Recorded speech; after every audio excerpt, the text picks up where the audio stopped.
नमस्कार। जनमानस पर क्लिक कर चुके हैं आप। इस पार न उस पार हम करते हैं आर पार। बिहार में इस साल के अंत तक विधानसभा चुनाव होने वाला है, लेकिन बिहार की राजनीति एक नई दिशा की ओर चल पड़ी है। तेजस्वी यादव ने इसकी शुरुआत की है और प्रशांत किशोर ने इसको आगे बढ़ाने के लिए कई घोषणाएं की है। बिहार की राजनीति में फ्री बीज यानी कि मुफ्त की रेवड़ियों से अब तक किनारा किया है, लेकिन 2025 में जिस तरह के राजनीतिक दलों की तरफ से वादे और दावे किए जा रहे हैं, इससे साफ है कि बिहार की राजनीति में फ्री बीज का चलन शुरू हो गया है।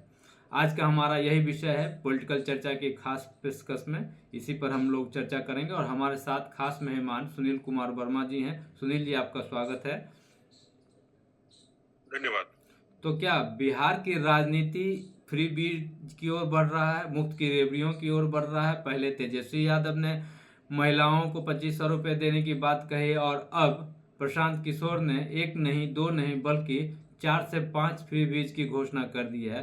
पहले तो वो कह रहे हैं कि महिलाओं को मुफ्त जीविका से जो बिहार सरकार की तरफ से लोन दिए जा रहे थे वो अधिक दर पर था, और जब उनकी सरकार बनेगी तो 4% के दर से वो लोन दिलाएंगे। वहीं युवाओं को अपने ही राज्य में नौकरी की व्यवस्था की जाएगी। सरकारी नौकरी की बात वो नहीं कर रहे हैं, 10 से 15 हजार की नौकरी अपने ही राज्य में देने की बात कह रहे हैं। वहीं बुजुर्गों के पेंशन को 2000 करेंगे, और युवाओं के बाद महिलाओं और बुजुर्गों के साथ साथ किसान और बच्चों के लिए भी बहुत घोषणाएं उन्होंने की है। बच्चों के लिए कहा है कि प्राइवेट स्कूल में अगर उनको पढ़ना मजबूरी है, सरकारी स्कूल में अगर हम वैसी व्यवस्था नहीं दे पाएंगे तो बच्चों के स्कूल का फीस सरकार वहन करेगी, और किसान को मनरेगा से जोड़ा जाएगा खेती को। ये सब चीज़ें प्रशांत किशोर ने घोषणा कर दी है, क्योंकि वो प्रशांत किशोर बिहार के चुनाव को त्रिकोणीय बनाना चाहते हैं। लेकिन सबसे बड़ा सवाल ये है कि फ्री बीज को लेकर बिहार की राजनीति में अब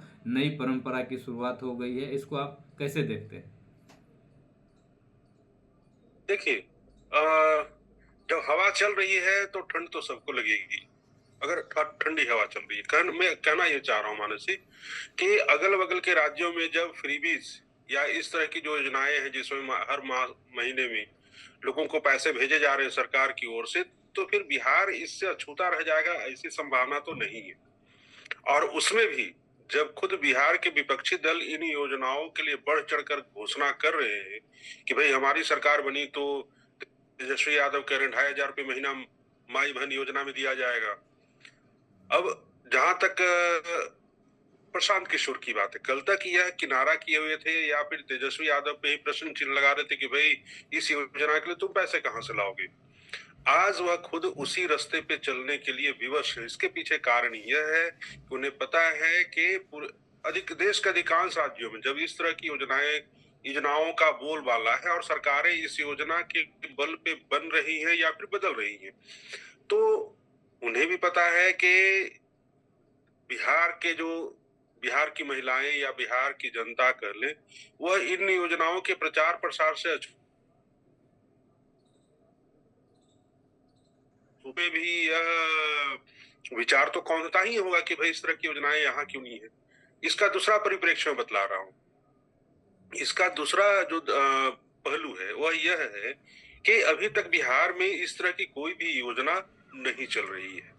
तो कहीं ना कहीं बिहार के लिए लोगों के लिए यह योजना नहीं है और बिहार के लिए यह फॉर्मूला भी नया है। तो यह नया फॉर्मूला कितना कारगर होगा यह तो आने वाला समय ही बताएगा। लेकिन मैं कहना यह चाह रहा हूं कि कहीं ना कहीं जो भी विपक्षी पार्टियां हैं उनका जोर महिला और युवाओं पे है। युवाओं को बेरोजगारी के नाम पे और महिलाओं को पर तरह तरह के प्रलोभन देकर के रूप में एक उनकी सहायता के नाम पर आकर्षण कर ले, ठीक है, देने के लिए कहा जा रहा है। तो अब क्या है कि आने वाले समय में कितने फलीभूत हो पाएंगे तो कहना मुश्किल, लेकिन हर राजनीतिक दल के लिए यह व्यवस्था होती जा रही है। और आने वाले समय में देखिएगा हर राजनीतिक दल अपने आप को बड़ा दानी दिखाने का प्रयास करें, क्योंकि उनके लिए व्यवस्था हो जाएगी कि भाई वो अच्छा वो 25 दे रहा है तो मैं और ज्यादा दूंगा। इस तरह की चीजें होंगी और इससे बचना अब जबकि जो मुख्य विपक्षी दल है आरजेडी, वह इन चीजों को, और प्रशांत किशोर जो नई रूप से कहे कि एक धूमकेतु की तरह उगना चाह रहे हैं, जब वो इन घोषणाओं को कर रहे हैं, तो फिर यह स्वाभाविक सी बात है कि आने वाले समय में बाकी दलों को भी इसी अखाड़े में उतरना पड़ेगा। इससे बचकर चलना उनके लिए मतलब एक दोधारी तलवार पे चलने वाली बात हो जाएगी। उनकी मजबूरी है इस पे चलना। हाँ, देखिए एक तरफ हाँ, से जेडीयू की इसमें तरफ, क्या जोड़ना चाहूँ, आरजेडी की तरफ इसमें से एक चीज मैं और जोड़, हाँ जोड़िए जो, बिल्कुल बिल्कुल। हाँ, इसमें मैं एक बात और कहना चाहूंगा कि कहीं ना कहीं मुख्य जो जोर है महिला और युवाओं पे है लोगों का।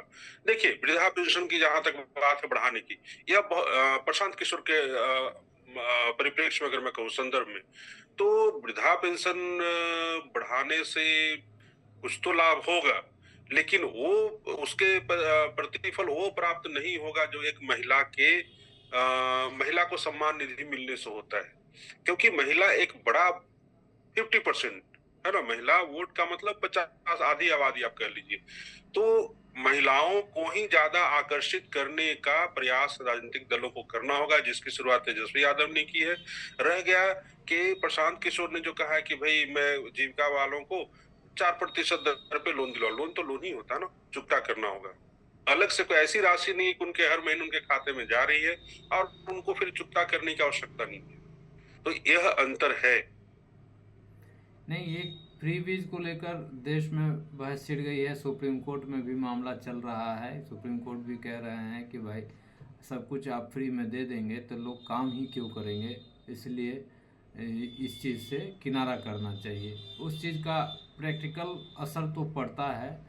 अभी कुछ दिन पहले ही मैंने गांव का हाल देखा, जो हाँ 20 साल 10 साल पहले जो खेती होती थी, आज वो खेत वीरान पड़ा है, कोई करने वाला नहीं है, क्योंकि बेसिक ज़रूरत की चीज़ उन्हें सरकार की तरफ से ऐसे ही मिल जा रहा है, तो वो मेहनत क्यों करेंगे। तो एक फ्री बीज भले निजी स्वार्थ और राजनीतिक स्वार्थ के लिए ठीक है, लेकिन जो आप उसको ओवरऑल देखें तो मुझे नहीं लगता है कि कहीं से भी यह ठीक है।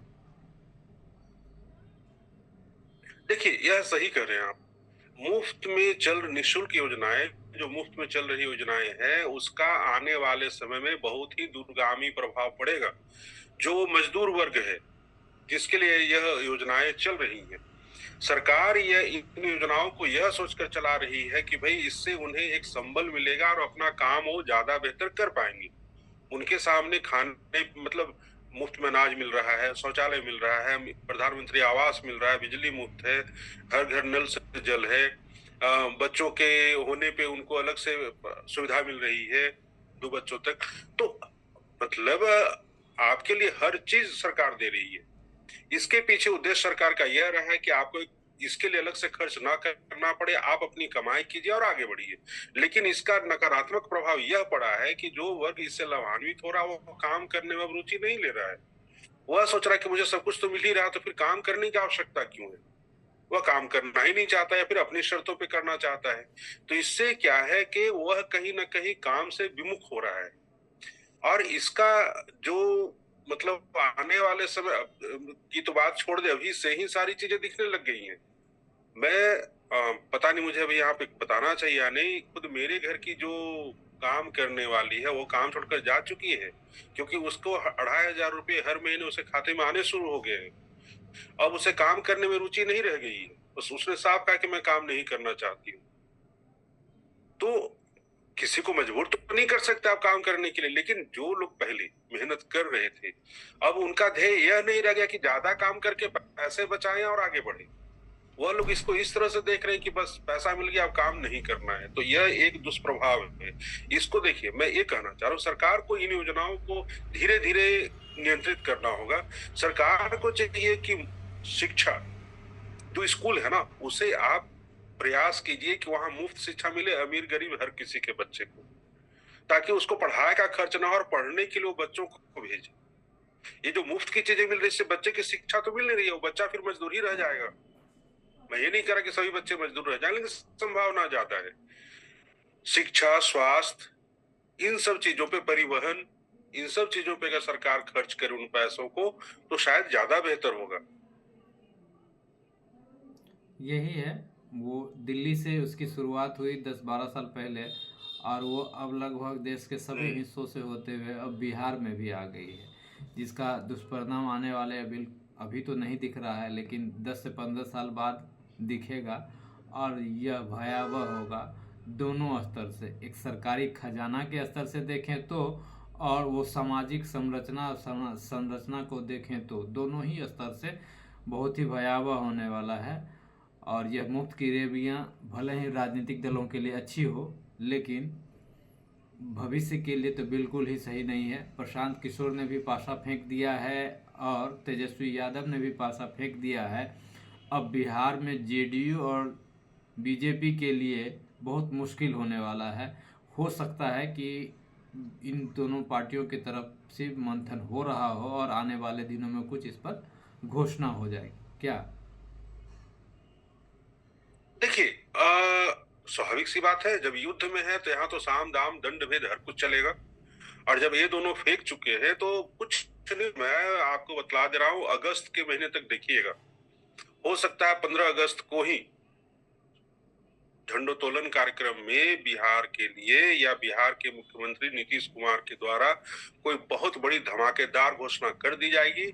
और उसका जो इस तरह की योजनाएं, मैं इसको ऐसे एक कल्पना कीजिए कि मान लीजिए उसने नीतीश कुमार कहते कि ठीक है भाई, आज से 1000 रुपये महीना हर जो महिला है उसके खाते में जाएगा, और अगस्त सितंबर महीने में 1000 रुपया महीना उसके खाते में चला जाता है, तो स्वाभाविक सी बात है 1000 रुपया चला गया तो प्रसन्न हो गई। और प्रत्यक्ष की, जो प्रत्यक्ष में है, आज लोग उस पर ज्यादा भरोसा करते हैं, और कहीं ना कहीं एक मोदी जी का विश्वास है। तो इन सब चीजों को लेकर यह कहना कि कौन कितना कह रहा है वो मायने फिर नहीं रह जाएगा, मायने यह रह जाए कि अभी दे कौन रहा है। तो कहीं ना कहीं ये संभावनाएं है और आना तो पड़ेगा। ये संभव नहीं है कि इन चीजों से दूर रहकर कोई सरकार बना ले, अब ये संभव नहीं रह गया है। मतलब साफ सरकार है, को भी घोषणा करनी पड़ी। मतलब बिल्कुल साफ है, जिस चीज़ से नीतीश कुमार अब तक किनारा करते रहे हैं, या बिहार की राजनीति में जिस चीज़ की चस्का नहीं लगी है, अब वो लगने वाली है। नीतीश कुमार के लिए भी अब मजबूरी हो गया है, उनको भी कुछ न कुछ इसको लेकर, मुफ्त की रेवड़ियों को लेकर फैसला करना होगा, चाहे वो महिला सम्मान की बात हो, बुजुर्गों के लिए पेंशन की बात हो, या मुफ्त बिजली की बात हो। बहुत जल्दी फैसला लेना होगा। अगर बिहार सरकार की तरफ से, नीतीश कुमार की तरफ से फैसला नहीं लिया जाता है, तो वो उनको आने वाले चुनाव में इसका खामियाजा हो सकता है कि भुगतना पड़े। इसलिए अब बिहार मुफ्त की रेवड़ियों की तरफ बढ़ रहा है, जो भविष्य के लिए शायद ठीक न हो। हमारे इस कार्यक्रम में बस इतना ही। मुझे उम्मीद है कि हम लोगों ने जो चर्चा की है वो आपको पसंद आया होगा, और आगे भी किसी मुद्दे पर हम लोग चर्चा करेंगे। ये हमारे साथ मेहमान रहेंगे, और आज हमारे साथ जुड़ने के लिए सुनील कुमार वर्मा जी, आपको बहुत बहुत धन्यवाद। धन्यवाद। अगर अभी तक आपने जनमानस यूट्यूब चैनल को सब्सक्राइब नहीं किया है तो सब्सक्राइब कर दें, लाइक, शेयर और कमेंट भी करना ना भूलें। अगर आपको लगता है कि हम किसी और मुद्दे पर चर्चा करें, आप वो मुद्दा कमेंट बॉक्स में लिख सकते हैं, फिर हम लोग डिस्कशन उस मुद्दे पर करेंगे। तब तक के लिए हमें दीजिए इजाज़त। नमस्कार।